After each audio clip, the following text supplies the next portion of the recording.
Oi gente, tudo bem com vocês? Bom, antes de começar esse vídeo, eu quero pedir pra você que não é inscrito no meu canal, que já se inscreva. Se você gostar desse vídeo, curta, comenta e compartilha. Envie essa mensagem para mais pessoas e que através da sua vida, outras pessoas sejam alcançadas pelo Evangelho, edificadas, curadas, libertas em nome de Jesus. Gente, o tema do vídeo de hoje é como eu posso alcançar a salvação. É um dos vídeos que eu sempre quis gravar aqui pro canal. Recebo algumas perguntas aqui nos comentários dos demais vídeos, até mesmo no meu Instagram, de pessoas que temem a sua salvação, temem perder a sua salvação ou não sabem ainda se vão ser salvos ou não. E hoje eu quero trazer alguns pontos para vocês, algumas passagens bíblicas, alguns embasamentos bíblicos sobre como podemos ser salvos, como podemos manter a nossa salvação ou de como podemos perder a nossa salvação, porque muitos acreditam que uma vez salvo, sempre salvo, e eu não creio dessa forma, porque a palavra diz que são salvos aqueles que são separados, que vivem em santidade, que vivem em retidão na palavra de Deus. Se você pensar dessa forma, alcançando a salvação e voltando para o mundo achando que você vai ser salvo, indo contra tudo que a Bíblia prega, consequentemente você não vai se manter salvo. E muitos acreditam que não, que uma vez salvo você pode voltar para o mundo que você vai continuar, vai manter a sua salvação. E não é isso que a Bíblia nos ensina. Amém? A primeira coisa que nós precisamos saber é que no céu não existe pecado. No céu é totalmente livre, liberto de todo mal, de todo pecado. Então, se você quer um dia viver no céu, você tem que entender que lá não há espaço para o pecado. Então, se você vive uma vida de pecado, consequentemente, você não tem um espaço reservado no céu. Amém? Primeiro ponto que tem que ficar claro na sua mente é: no céu não habita o pecado.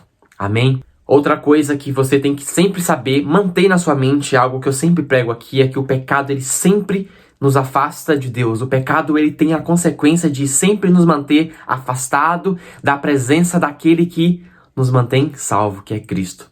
E olha o que a palavra de Deus diz lá em Romanos 3:23. Pois todos pecaram e estão destituídos da glória de Deus. Vou repetir. Pois todos pecaram e estão destituídos da glória de Deus. Ou seja, o pecado nos destitui da glória de Deus. Aqui já é um fato claro de que a consequência do pecado é nos afastar, é nos retirar do espaço que nos foi reservado por Deus. Então, o pecado que eu e você comete, ele nos arranca da presença de Deus, ele nos afasta da presença de Deus. A consequência principal do pecado é isso, além de trazer a morte para nós. Muitos acreditam que quando se fala que o pecado ele traz a morte, seria a morte física. Em muitos casos, o que acontece é a morte espiritual. Amém? Então fica bem claro que eu e você, nós todos somos pecadores. Todos somos destituídos da glória de Deus. Não existe ninguém melhor que ninguém nesse mundo. Tem muitas pessoas que acham, por estar vivendo uma vida de santidade, que lhe dá o direito de julgar outras pessoas, de condenar outras pessoas e dizer que ela é salva, ela não é salva. Eu acho que isso é um erro que muitos da igreja vivem ou imaginam que são como se fossem porteirinhos do céu de decidir quem entra e quem não entra. E esquece que todos nós somos pecadores. E por isso todos nós fomos destituídos da glória de Deus. Então ninguém aqui é melhor do que ninguém. Outro fato que eu quero deixar claro para você é que nós hoje somos habitados ou vivemos com um ser dentro de nós chamado Espírito Santo. Jesus diz lá em João 14 que ele iria voltar para o Pai, mas nos mandaria o Consolador, o Espírito que nos revelaria toda a verdade e que estaria conosco até a consumação dos séculos. Amém? Mas um fato que nós temos que ter certeza e clareza em nós aqui: o Espírito Santo ele não habita em ambientes onde predomina o pecado, onde predomina a carne, onde você mantém o seu desejo carnal aflorado e a sua vontade espiritual morta ou mortificada, onde seu espírito continua sendo a segunda opção, onde o espaço reservado para a sua vida é os desejos carnais. E olha o que a palavra do Senhor diz lá no Salmo 119, no versículo 9. Como pode o jovem manter pura a sua conduta? Vivendo de acordo com a tua palavra. Aqui é um questionamento para nós. Como eu posso manter pura a minha conduta? Ou como eu posso manter puro o meu caráter, puro o meu modo de agir com as pessoas, minha mente pura? E a resposta vem em seguida. Vivendo de acordo com a tua palavra. Ou seja, eu tenho a possibilidade de me manter puro, santo. O que é santo? Santo significa separado, reservado para algo. Então, como eu posso me manter separado do mal, do pecado, da vontade carnal, vivendo de acordo com a palavra de Deus? Aqui a própria palavra nos dando a resposta para os nossos questionamentos. Como eu posso ser salvo? Como eu posso ser santo? Como eu posso ser separado? Vivendo de acordo com a palavra de Deus. Porque se eu peco, eu vou contra Deus. A consequência é eu me sujo através desse pecado. E por eu me manter ou estar sujo, o Espírito Santo não vai mais habitar em mim. Então, quanto mais você peca, mais afastado do Espírito Santo e de Deus você se mantém. Quanto mais eu peco, mais afastado de Deus eu me mantenho. Amém? E uma das consequências que mais gera o afastamento do homem de Deus, ou de mim, de você, da presença de Deus, do Espírito Santo, de Jesus, é quando a gente mantém uma vida vivendo os desejos da carne. E Jesus, ele foi muito, muito, muito claro quando ele se manteve ou esteve presente aqui na terra, que aqueles que faziam os desejos da carne, esses não tinham direito de habitar nos céus. Esses não tinham direito de alcançar e ter a salvação. Porque se você vive na carne ou no desejo carnal, você vai contra Deus, porque Deus é Espírito. Nós temos que viver de acordo com o Espírito Santo, vivificar o nosso espírito e mortificar a nossa carne. E a palavra de Deus nos dá as consequências de uma vida em que eu passo o tempo todo alimentando a minha carne, vivendo os desejos da minha carne. E olha o que a palavra de Deus diz em Apocalipse 22, 5. Fora ficam os cães, os que praticam feitiçaria, imoralidade sexual, idolatria, assassinatos e os que amam e praticam a mentira. Agora eu te pergunto, você acha que uma pessoa que vive em santidade, uma pessoa que vive separada para Deus, uma pessoa que vive o tempo todo alimentando o seu espírito, vai praticar tais atrocidades, tais pecados, tais abominações? É lógico que não, gente.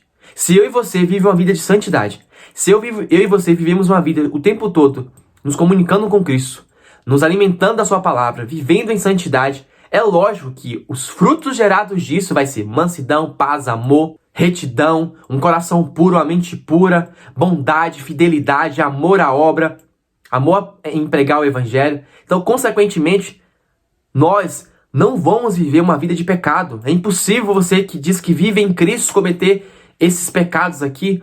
A pessoa que vive em Cristo, enraizada, fixada em Cristo, ou que vive a sua palavra, é uma pessoa que se mantém pura, gente.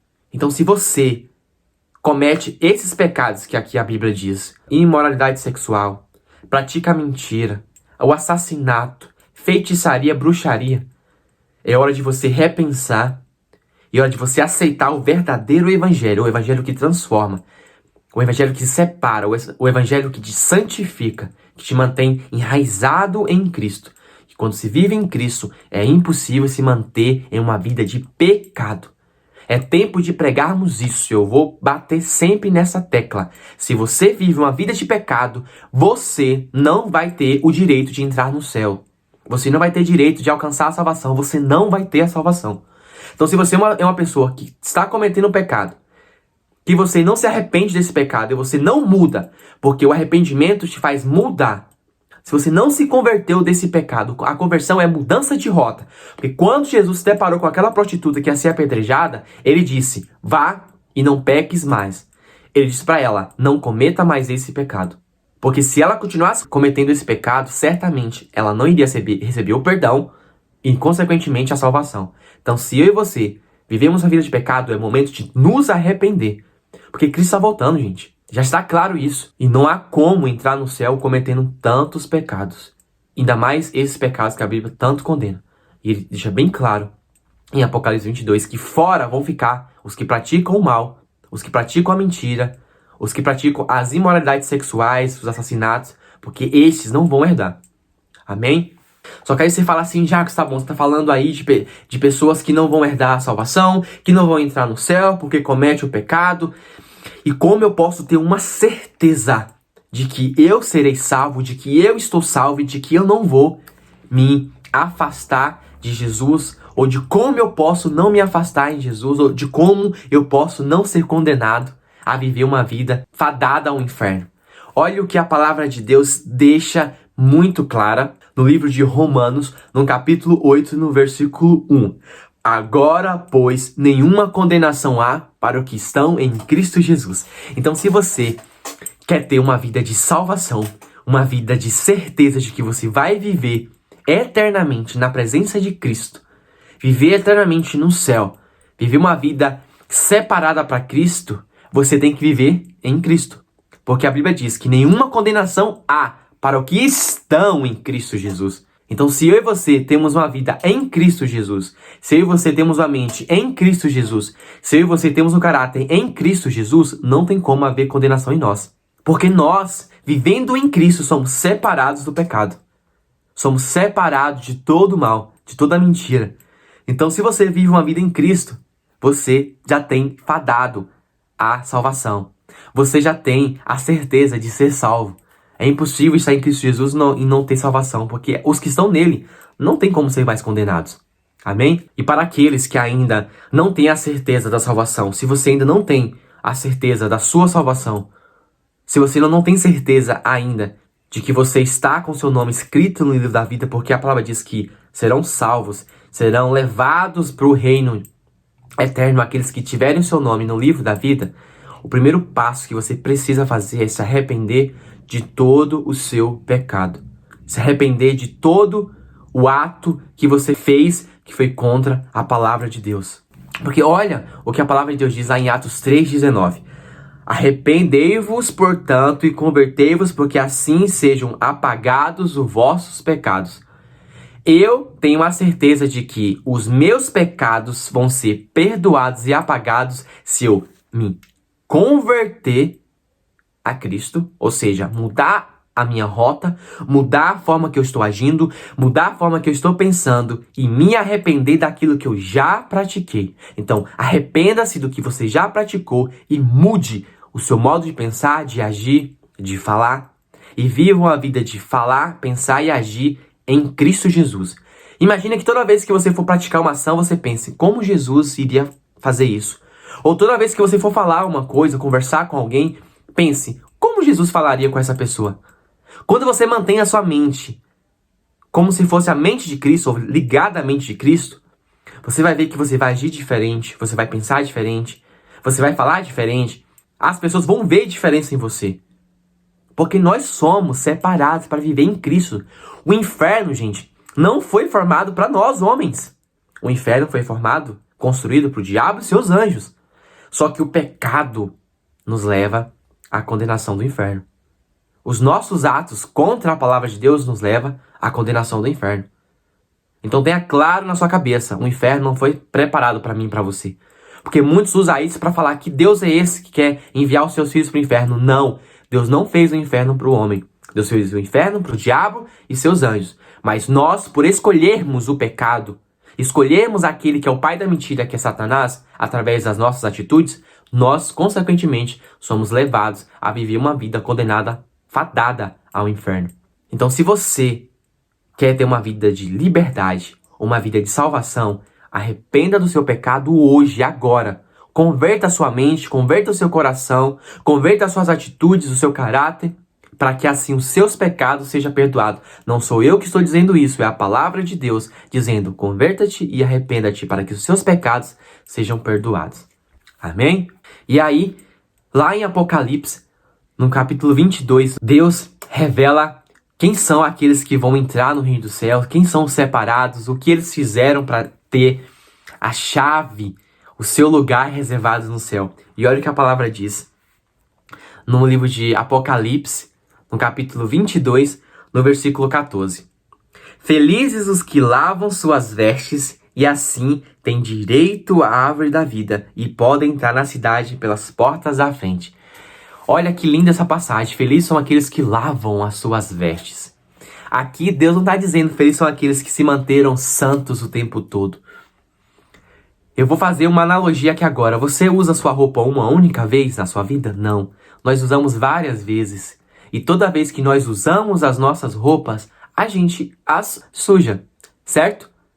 Nós somos humanos. Eu e você somos humanos. Nós temos a possibilidade de errar, de pecar, de cair.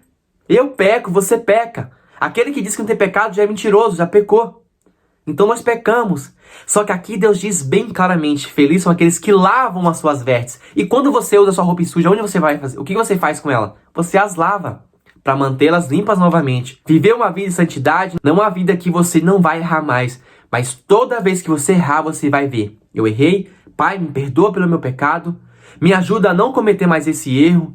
E papai, eu vou lavar as minhas vestes em teu sangue, Jesus, para que você me purifique novamente.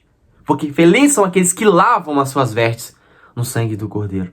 Porque eu e você, na nossa jornada aqui na Terra, nós teremos as possibilidades, ou teremos a possibilidade de cometer erros, de cometer falhas, porque nós somos falhos.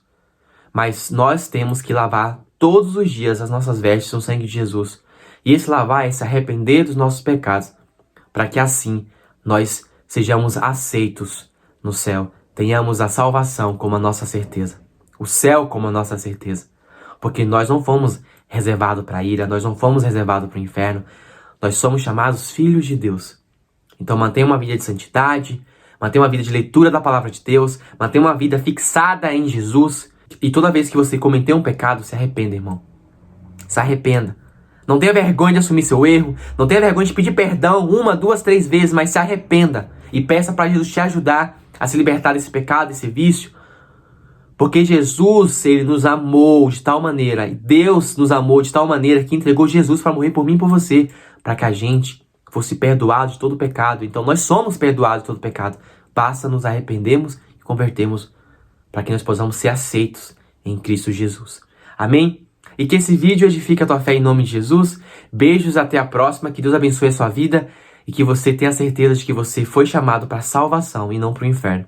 Mas se arrependa do teu pecado, se arrependa dos seus erros, converta-te e viva uma vida em Cristo Jesus. Amém? Beijos e até a próxima.